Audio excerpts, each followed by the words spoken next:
Today I'm going to talk about measuring attentional control.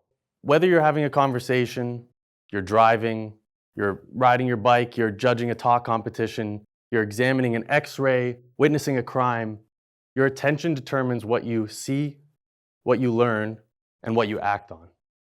And so if we want to understand human behavior at large, which I think we do, we need to understand what factors control attention.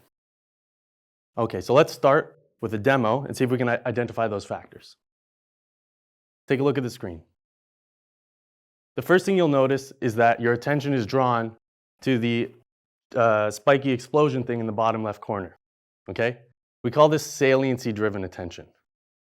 Things in our visual field that are physically distinct draw attention towards them and gain immediate priority over attention. Of course, that's why we put brake lights on the back of vehicles and why cop cars are so annoying. Okay? The next thing I want you to notice is a little more subtle. Take a look for one of the blue boomerangs. Okay? Once you've found one, notice that the other blue boomerangs tend to pop out a little bit from the display in a way that they didn't before. Okay? We call this experience-driven attention, and it shows us that when you pay attention to something in one moment in time, that attention is biased to those things again in a later moment. Okay? So here's our model of attention. We have physical saliency, experience, and of course the thing that you get to control, which is goal-driven attention, right? It was you that looked for those blue boomerangs. Okay? What I'm interested in are these effects of experience, okay? As a research field, we're realizing that these effects are ubiquitous, but they're also difficult to measure. The reason that they're difficult is because they're often confounded with our goal-driven attention. They're often confounded with task goals. Let me give you an example. So let me ask you again, look for one of those blue boomerangs.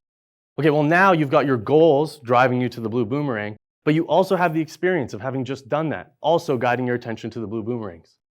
And now you can see already it's difficult to tease apart the contributions of those two factors on attention.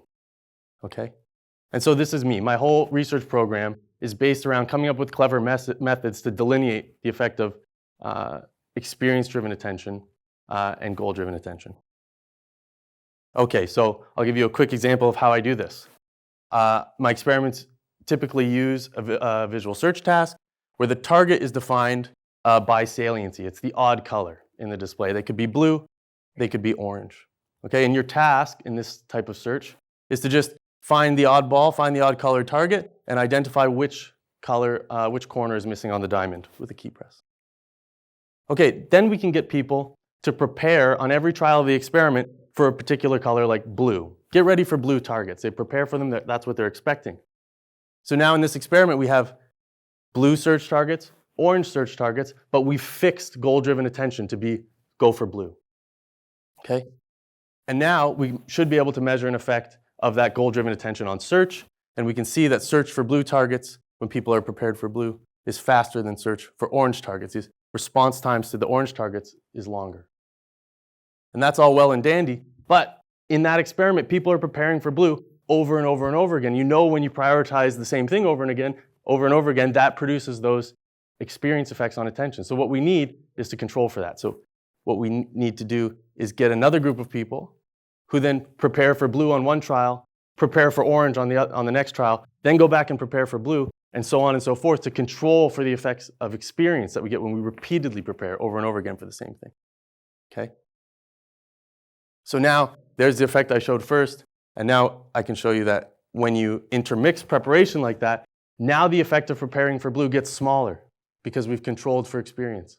And so the effect on the left is bigger because that's two things working towards. It's two factors driving attention towards a blue thing. And the difference between the consistent preparation condition and the mixed preparation condition, that difference is the influence of experience on attention.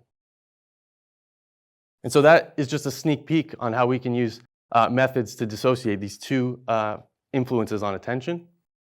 And in doing so, we can build stronger models of attentional control. Thank you very much.